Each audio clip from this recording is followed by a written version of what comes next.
Hi friends, ఈరోజు మనం వంకాయ ఉల్లికారం ఎలా చేసుకోవాలో చూద్దాం.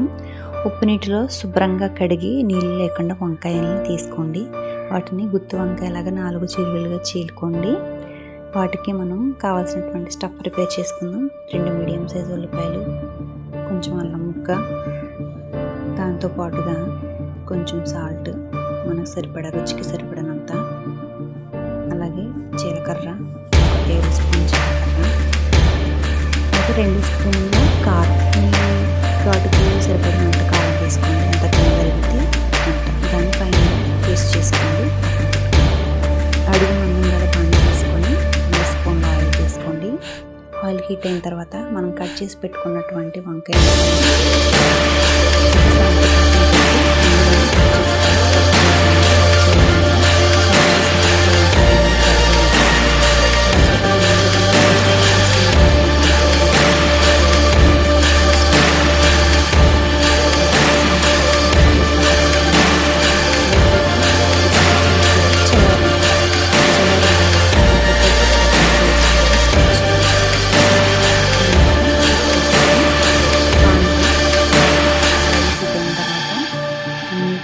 పానీలో వేసుకొని